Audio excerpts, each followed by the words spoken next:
Bonjour à toutes et à tous, je suis ravie de vous retrouver pour une nouvelle émission de La Vérité en Marche, 10 minutes pour convaincre. Alors mon invité aujourd'hui est Henri Malassé. Henri, bonjour. Bonjour Laurence. Alors Henri, je vais essayer de te présenter rapidement, quelques secondes, et puis après on rentre dans le vif du sujet, on lance l'interview. Ça te va? Très bien, vas-y. Allez, Henri, tu es symbole d'une transmission familiale pérenne et sereine. En 1750, tes aïeux créent l'exploitation. 10 générations sont passées par là. Cas unique en Moselle d'un tel passage de relais sans rupture. Jeune dirigeant, tu as insufflé avec tes parents et ta grand-mère, figure emblématique de l'exploitation, une énergie nouvelle axée sur le développement durable et le respect de l'environnement.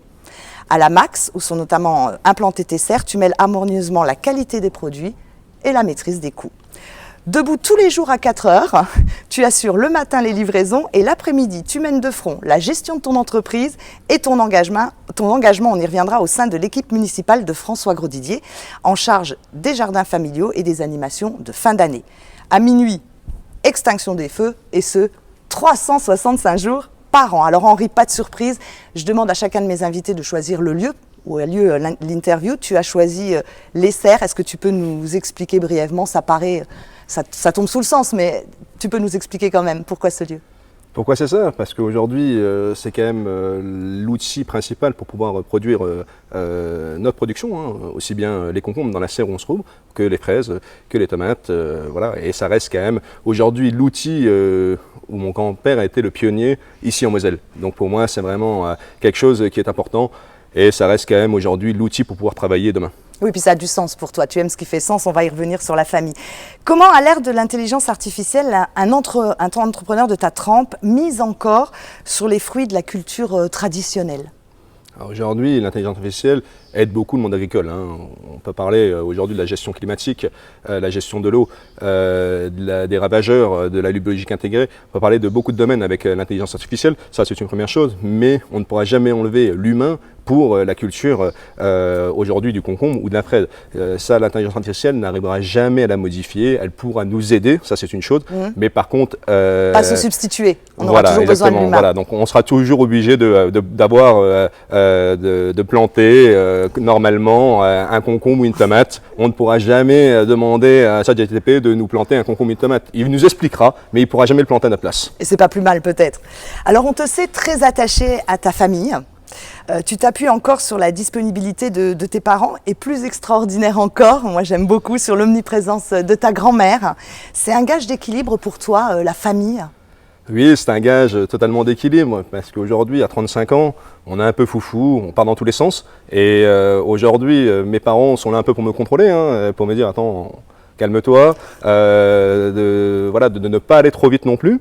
Ça c'est important. Et par rapport à ma grand-mère, oui, aujourd'hui ça reste quand même aujourd'hui mon modèle parce qu'aujourd'hui, à pas loin de 90 ans, aujourd'hui on a fêté ses 60 années de travail il y a quelques années et elle est là tous les jours à nos côtés, elle nous soutient et aujourd'hui elle est quand même fière, je pense, de ce qu'on a pu développer, que mes parents ont pu développer, que moi je continue aujourd'hui de développer. Donc ça reste quand même important, la famille, et j'espère les avoir à mes côtés le plus longtemps possible. C'est évident. Alors l'immensité de tes serres, on voit un petit peu, t'oblige chaque année à réinvestir pour améliorer encore la qualité de tes produits. Comment en es-tu venu à cette culture protégée? Alors aujourd'hui, c'est pas moi aujourd'hui qui en suis venu à cette culture protégée. La première personne, c'est mon grand-père, qui a été le pionnier ici dans les années 60 à construire les premières serres verts où tout le monde le prenait pour un fou. Ouais. Mais aujourd'hui, la serre vert permet beaucoup de choses. Permet aujourd'hui la précocité des produits, permet la protection des cultures et permet aussi d'aller plus loin dans la saison. Pour éviter tout produit d'import d'Espagne. Aujourd'hui, quand on rentre en production de concombre au mois de mars, sous serre, on peut le faire, en extérieur, on ne peut pas le faire. Si on ne le faisait pas, on aurait des produits qui viendraient d'Espagne. Et pareil, à l'automne, ça nous permet aussi d'aller un peu plus loin, mais en faisant très attention à l'énergie, à l'arrosage, en faisant vraiment très attention à surtout. On va y venir. Et à ceux qui pensent que les serres dérèglent l'exploitation saisonnière des produits développés en extérieur, toi tu leur réponds quoi? Je ne suis pas trop d'accord avec ça parce qu'aujourd'hui, on a besoin de tout pour faire un monde. Et l'agriculture, aujourd'hui, ces serres-là existaient il y a 50, 60, 70 ans en arrière, mais elles étaient plus petites. Et aujourd'hui, les constructeurs de serres et nous, maraîchers, on s'est dit voilà, il fallait améliorer les conditions de travail de nos collaborateurs pour travailler dans ces serres. Dans le temps, il y avait des couches qui existaient, c'était des petites serres où on rabattait un carreau et on mettait un paillasson dessus. Aujourd'hui, les serres sont plus grandes, mais ça améliore surtout les conditions de travail de nos collaborateurs, la qualité des produits, parce qu'aujourd'hui, on a nos clients de grande distribution ou le consommateur final qui sont très attachés à avoir des produits tip-top. Donc, on est obligé aussi d'avoir des outils tip-top pour pouvoir produire des produits de qualité. Ça paraît logique. Technologiquement, tu es à l'avant-garde des nouvelles techniques, tu produis ton énergie, tu gères ta consommation d'eau et tu protèges tes cultures des nuisibles. Alors, souci d'économie, j'ai envie de te demander, ou passion pour le maraîchage version 2025? Alors, passion pour le maraîchage, passion pour le bien manger aussi. Ouais. Parce qu'on peut parler de l'énergie. L'énergie, je pense aussi à notre environnement, je pense à notre planète, je pense à tout ça. Aujourd'hui, on produit, à l'aide d'une cogénération, on produit de l'électricité et de la chaleur pour pouvoir chauffer les serres. Et l'électricité est revendue sur le réseau RTE. Ensuite, concernant la récupération des eaux pluviales, aujourd'hui, on a quand même 45 000 m² de serre où toutes les eaux sont récupérées et reviennent aujourd'hui aux plantes. Et pareil, le système de culture hors sol permet de récupérer les eaux de drainage qui sont refiltrées et réinjectées aux plantes. Et sur la lutte biologique intégrée, aujourd'hui, il n'y a plus de traitement phytosanitaire sur nos cultures. Tout est protégé par insectes et prédateurs. Et aujourd'hui, j'en suis très fier. Ça a un coût pour l'entreprise qui est quand même bien plus important que si je venais à lancer des robots qui feraient des traitements. Ouais, mais c'est un gage de qualité. Aujourd'hui, je suis dans mes serres, ma peau est belle, mes produits sont beaux, je les consomme. Voilà, j'ai pas de maladie. Ma grand-mère qui a bientôt 90 ans consomme mes produits, pas de soucis de santé. Un gage de longévité, donc à ne pas hésiter surtout. Alors tu fais partie intégrante du monde de l'agriculture. Tu te sens visé, toi, par les attaques des écologistes qui font encore, qui disent les agriculteurs, les pollueurs, etc. Les agriculteurs pollueurs, ça te... Aujourd'hui, moi, je suis pas très d'accord avec ce système de violence, de dégradation. J'ai des collègues sur Nantes qui ont été impactés l'année dernière par des fous furieux qui sont venus saccager leur outil de travail. Aujourd'hui, je pense qu'on a besoin de tout pour faire un monde. On a besoin d'une agriculture comme la nôtre, qui produit précocement et qui va plus longtemps dans la saison, en respectant vraiment tout le système de la plante. On respecte vraiment l'environnement, on respecte tout. Sinon, on nous interdirait de produire, je pense. Et on a besoin d'une agriculture aussi biologique, une agriculture de plein champ, comme on le fait aussi en agriculture plein champ. Mais la dégradation, ça je suis vraiment très contre et on a besoin de tout. Je me répète, faire un monde, c'est comme la voiture, c'est comme le vélo. On ne peut pas aujourd'hui interdire totalement les voitures. Oui, il en faut pour chacun, voilà, il y a de la place pour chacun. Voilà. Alors l'année dernière, tu as développé un point de vente moderne en bordure d'autoroute. C'est une simple expérience ou c'est un test qui pourrait déboucher sur une franchise ?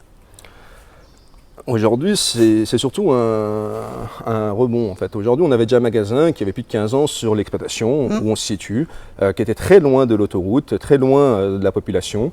Donc on a eu une opportunité de construire un magasin en bordure d'autoroute, chose qu'on a faite. Aujourd'hui, parler de franchise ou parler de développement, bon, il est un peu tôt, il faut laisser vraiment, je pense, laisser un an. C'est dans un coin de ma tête, ça c'est sûr. Mais aujourd'hui, je veux vraiment faire les choses correctement, laisser passer un an, voir comment ça se fonctionne, voir si on est à l'équilibre aussi, parce que aujourd'hui, dans les affaires, c'est jamais facile, on ne sait jamais où on va. Mais pourquoi pas ? Pourquoi pas? Alors tu vis actuellement en marge de ton activité professionnelle que tu nous as très bien décrite, un engagement politique comme conseiller municipal à Metz. Tu es attiré par cette forme d'investissement du service public? Tu es venu pourquoi? Tu es arrivé pourquoi en politique? Alors, moi aujourd'hui je suis arrivé en politique pas par hasard. Je suis arrivé par rapport à François Grosdidier. François Grosdidier, aujourd'hui, que je connaissais depuis un moment, que la famille connaissait depuis un moment, qui a toujours été à nos côtés. Pour moi, c'était important, quand il m'a posé la question, de venir à ses côtés. J'ai été directement à ses côtés. Je ne savais pas dans quoi je m'engageais. Je ne savais pas qu'est-ce que j'allais prendre. Aujourd'hui, il m'a fait confiance. Donc, j'ai développé la délégation qu'il m'a donnée, les jardins familiaux et les jardins partagés. Chose qui est très intéressante. présente, mais aujourd'hui, ce qui est intéressant, c'est l'homme. Parce qu'aujourd'hui, quand vous travaillez à côté d'un homme comme François Bourdidier, je veux dire, c'est très intéressant. Culturellement, il va apprendre beaucoup de choses. Dans le travail, ils apprennent beaucoup de choses. Et pour moi, c'est aussi une façon de m'évader dans autre chose par rapport à l'entreprise. Parce que, Oui. vous l'avez dit tout à l'heure, le matin, je suis là de 4h jusqu'à 15-16h. Et l'après-midi, je suis dans ma délégation à la ville de Metz. Et ensuite, des fois, en réunion avec lui les soirs. Et on apprend beaucoup à ses côtés. Et pour moi, c'est vraiment enrichissant. Et voilà. D'accord, donc très rapidement, s'il se représente, S'il se représente, François Bourdidier, qui me repropose de revenir avec lui, je repartirai volontiers, parce que c'est vraiment l'homme, je suivrai l'homme. tu es attaché à l'homme.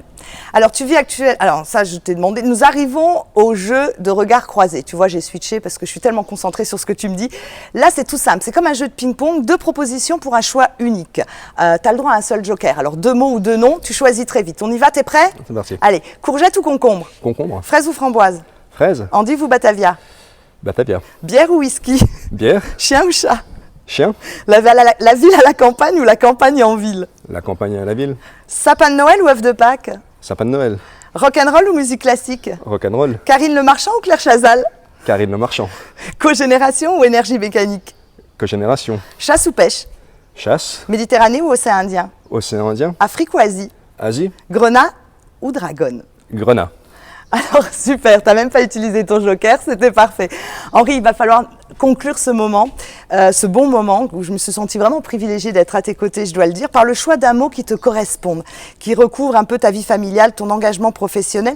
Quel serait ce mot un peu magique qui drive ta vie, enfin en tout cas qui a du sens pour toi dans ta vie?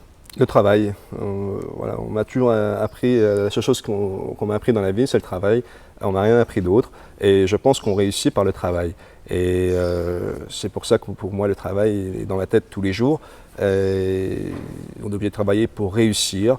Il y aura des échecs, hein, ça c'est sûr, mais c'est vraiment qu'en travaillant qu'on réussit et qu'on arrive à se projeter vers l'avenir. Merci beaucoup Henri, et puis ce travail, on voit que tu le fais merveilleusement et que tu es passionné dans tout ce que tu fais, et ça c'est absolument génial. Je vous remercie de nous avoir suivis de plus en plus nombreux, en tout cas on se retrouve la semaine prochaine, nouveau lieu, nouvel invité. Merci beaucoup pour votre fidélité, prenez bien soin de vous et passez un excellent week-end. Bye bye Henri. Bye bye.